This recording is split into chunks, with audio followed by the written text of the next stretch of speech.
Yo, ladies and gentlemen, he's back. He's back. Spider-Man is back in the MCU. Jeez, fuck. Finally, I am so happy, man. Man, you guys don't know how happy I am right now when I saw this news.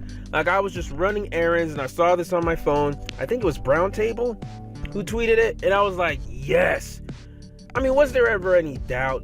I mean, to be honest, I always knew that one day Spider-Man was going to find his way back in the MCU, because it's like, come on, there's no way Sony could be that stupid to completely remove Spider-Man off from their franchise, from the MCU, when Spider-Man Far From Home is their most successful film ever in the history of Sony.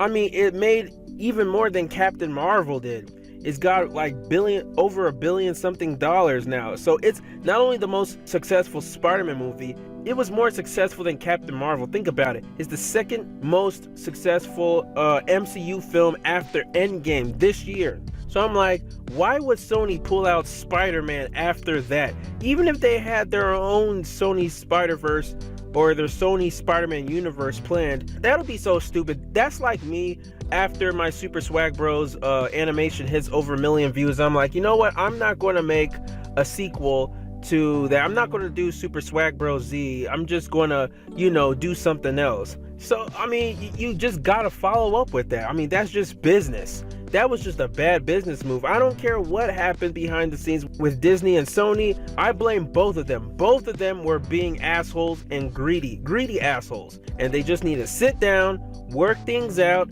and please the fans, because the fans were the ones that were being screwed over at the end of the day. Not them. They're making their money regardless. But it's like Sony knew that people were going to catch on and not support their movies, because TASM 2 is the reason why they went over to MCU. I most definitely was not going to watch a single Spider-Man movie after he got taken out of the MCU. Like, I still haven't seen Venom. I know when people say, oh, you guys talking all this shit, but you're going to be purchasing your tickets. Not me. I still haven't seen Venom. I've been planning on seeing that because it's now available on streaming and digital. I plan on seeing that, but I'm never going to see a Sony film in theaters. I'm not even going to see Venom 2 in theaters. I'm not going to see Morbius in theaters. I don't know if they're still going to have Spider-Man in the Venom 2 movie. I don't know if that movie's going to be a retroactive reboot or if it's going to be in the MCU or whatever. I just don't know.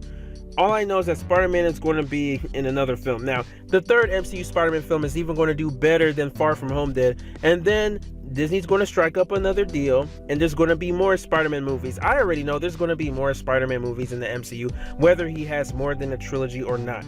And let's not forget Apple. Apple is going to buy you guys very soon. Disney doesn't have to buy you guys. I don't want Disney to buy Sony. I just want them to have the Spider-Man rights. And the next Spider-Man movie, Spider-Man 3 MCU, is coming July 16th, 2021. By that time, Apple should already be in the process of buying Sony or have already bought Sony. And you know the rule.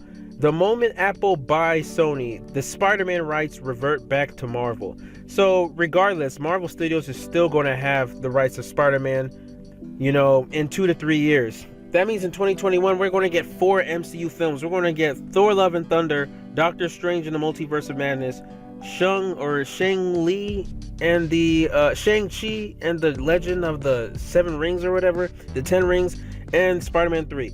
So that's awesome, because next year I'm not really interested in any comic book films except Black Widow, but I'm going to be interested in a lot in 2021. So this is how I see the sequel going.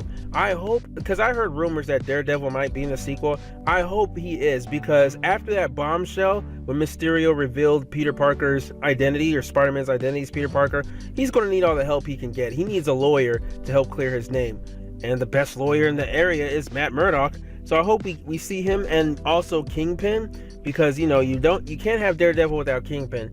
I mean, since everyone knows, the world knows who Spider-Man is right now, this is a great way to introduce Kingpin and just have all of his henchmen and villains try to kill Spider-Man. And I think Kraven the Hunter would be the best main villain, because now he can hunt Spider-Man. He knows his identity. That would just be awesome. It will be like a paranoia type of movie. Like, Spider-Man will always be on the run.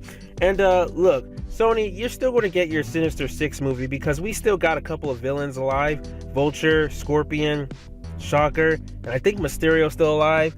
And if we get a new villain in the next film, and then you guys already teased Chameleon in Far From Home, you guys can have your MCU Sinister Six instead of forcing him in your stupid slate of films you've been trying to do since TASM 2.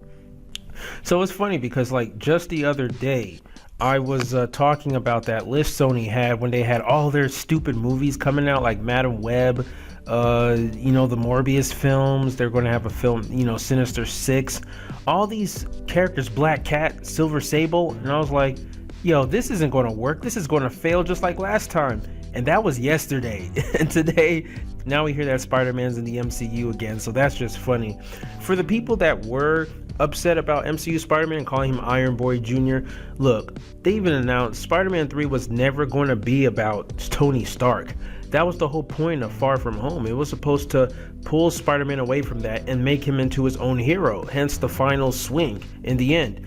So, I mean, you're going to get that payoff in the third film, and that's what I've been very excited for. I'm glad we're finally getting that, So what does this mean for the future of MCU?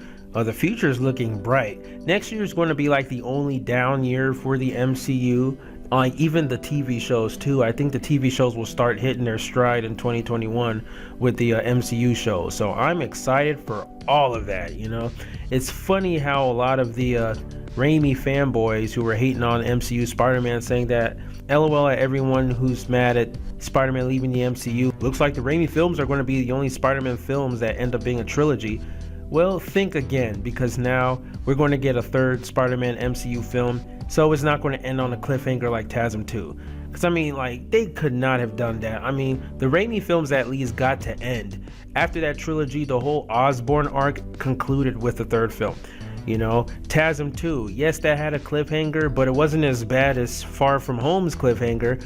You had to conclude that. You couldn't just stop it at that. There would be a lot of backlash and fan outrage. So I'm glad they're concluding that. What do you guys think? Let me know down in the comments below. I definitely want to talk about this. As my longtime subs know, I'm a huge Spidey fan.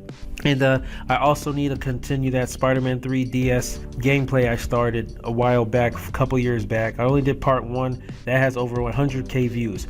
So I need to continue with that because I promise I do that in the summer.